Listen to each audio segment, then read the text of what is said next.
రాకాలోకంకి స్వాగతం.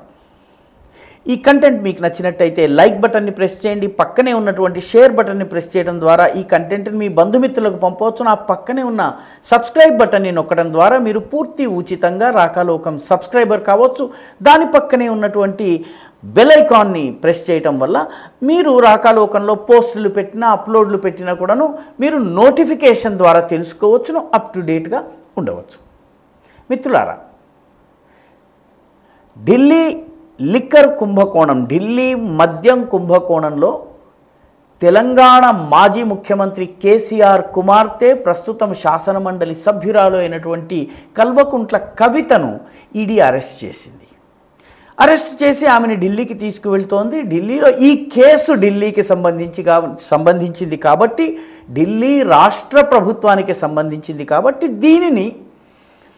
ఢిల్లీలో దీనిని మొత్తం దర్యాప్తు అంతా కొనసాగుతోంది కాబట్టి ఆమెను ఢిల్లీలోని కోర్టులో ప్రొడ్యూస్ చేసి ఆమెను ఆ తర్వాత రిమాండ్ ఖైదీగా పెట్టవచ్చును. అక్కడి నుంచి ఈడీ తన కస్టడీలోకి తీసుకుని ఆమెని ప్రశ్నించే అవకాశం ఉంది.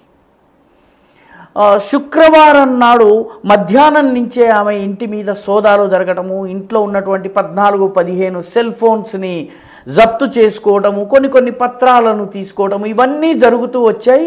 ఇవన్నీ కూడాను ఆమె అరెస్టుకి దారి తీస్తాయి అన్నటువంటిది ఊహించింది. మొత్తం మీద కవిత అరెస్టు చేయడము, ఆమెను ఢిల్లీకి తీసుకువెళ్ళడము, లిక్కరు కుంభకోణానికి సంబంధించి ఆమెను ప్రశ్నించేటటువంటి అవకాశం ఉంది. నిజానికి కవిత అరెస్టు చుట్టూ చాలా రాజకీయాలు తెలంగాణలో పెనవేసుకుని ఉన్నాయి. దురదృష్టవశాత్తు గతంలో ఆమెను ఢిల్లీ కుంభకోణము వెలుగు చూసినప్పుడు కవితను కేవలము ఒక సాక్షిగా మాత్రమే విచారించడం జరిగింది. ఈ మౌలికమైనటువంటి తేడాను చాలామంది రాజకీయ నాయకులు గుర్తించలేదు. చాలామంది కావాలని దానిని కనుమరుగు చేసే ప్రయత్నం చేశారు. అంటే ఆమెను కేవలము ఒక విట్నెస్గా మాత్రమే ప్రశ్నించారు. విట్నెస్ని అరెస్ట్ చేయాల్సినటువంటి అవసరం ఉండదు. కాబట్టి అసెంబ్లీ ఎన్నికలకు ముందు ఆమెను ఈడీ ప్రశ్నించినప్పుడు ఆమె అరెస్టు కాదన్నటువంటి విషయము తెలిసినటువంటి చాలామందికి తెలుసును. కానీ దురదృష్టవశాత్తు భారతీయ జనతా పార్టీలోని కొందరు అత్యుత్సాహపు నాయకులు కవిత ఇవాళ అరెస్ట్ అయిపోతుంది, రేపు అరెస్ట్ అయిపోతుంది, ఇది ఆమె సెల్ నెంబరు, ఇది ఆమె యూనిఫామ్, ఈ రకమైనటువంటి అనవసరమైనటువంటి ప్రచారం చేయటం వల్ల సాక్షిని అరెస్ట్ చేసి జైల్లో పెట్టవలసినటువంటి పరిస్థితి ఉండదు. కాబట్టి ఆమె అరెస్టు కాలేదు, అరెస్టు కానన్నటువంటి విషయం ఆమెకి తెలుసు. కాబట్టి బీఆర్ఎస్ వర్గాలు కవిత కూడా దమ్ముంటే అరెస్ట్ చేయండి, దమ్ముంటే అరెస్ట్ చేయండి అని పదే సవాల్ చేయడం జరిగింది. అరెస్టు చేయలేని కారణంగా బీజేపీ యొక్క ప్రతిష్ట బాగా దెబ్బతిన్నది.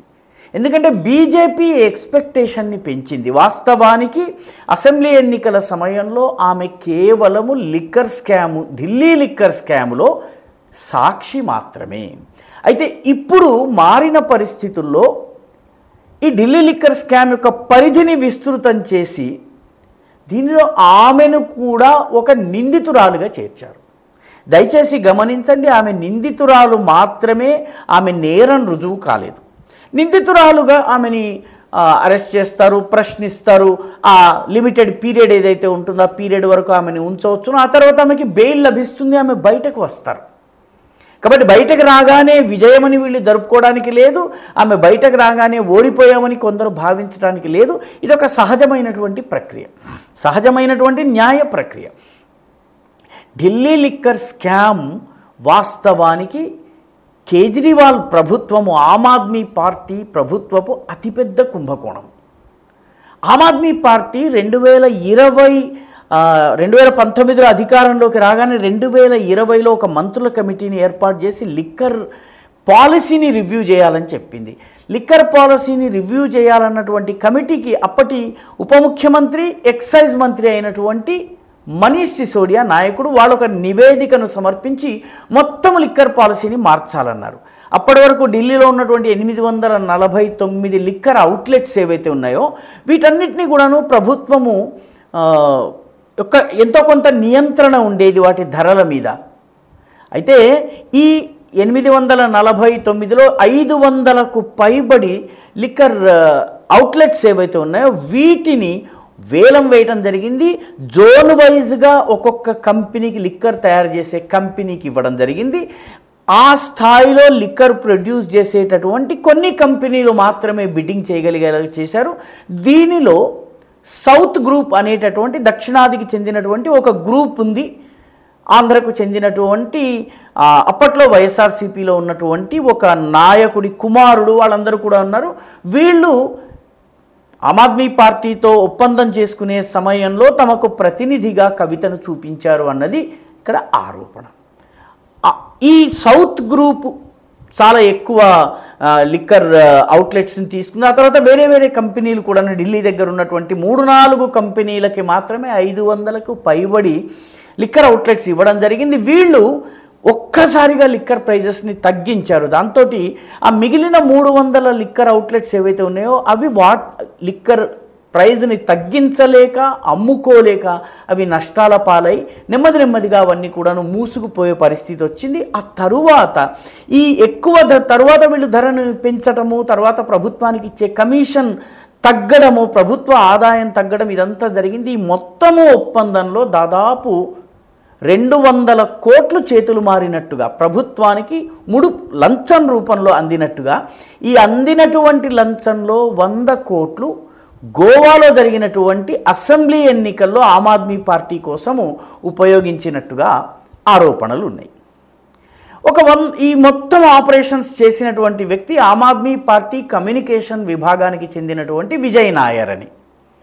సో ఈ విజయ్ నాయర్ అరెస్ట్ అయ్యారు. ఆ తర్వాత కొన్ని లిక్కర్ కంపెనీల వాళ్ళు అరెస్ట్ అయ్యారు.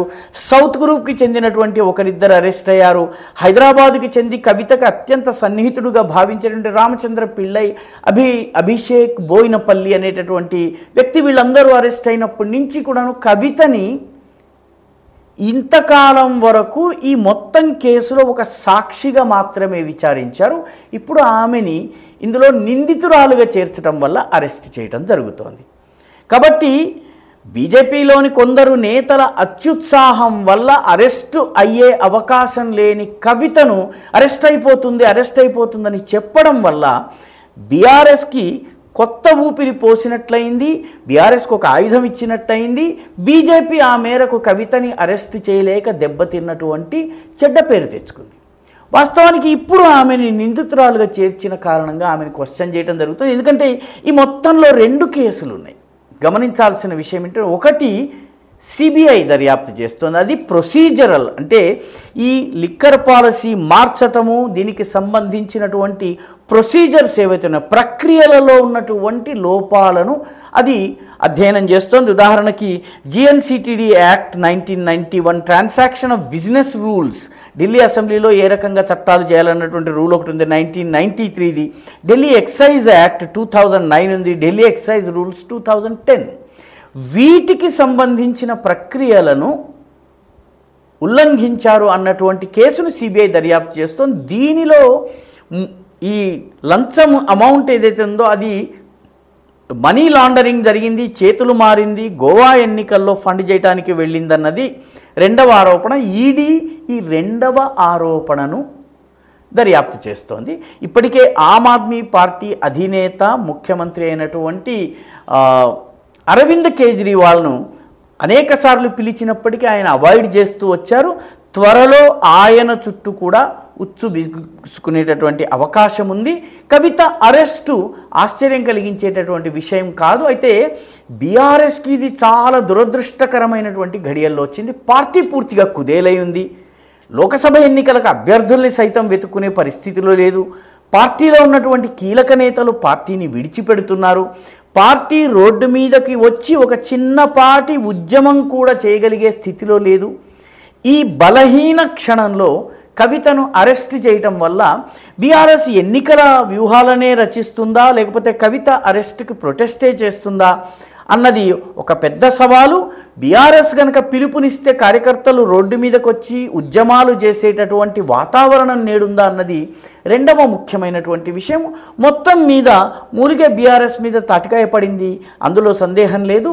కానీ ఢిల్లీలో విధానాలను ఉల్లంఘించినటువంటి ఆమ్ ఆద్మీ పార్టీ ముఖ్యమంత్రి అరవింద్ కేజ్రీవాల్ చుట్టూ కూడా ఉచ్చు బిగుసుకుంటోందన్నది చాలా సుస్పష్టం. ఈ వీడియో మీకు నచ్చినట్టయితే లైక్ చేయండి, షేర్ చేయండి, ఈ ఛానల్కు సబ్స్క్రైబ్ చేయండి. మీ అభిప్రాయాన్ని కమెంట్ల రూపంలో తప్పనిసరిగా పంపించండి.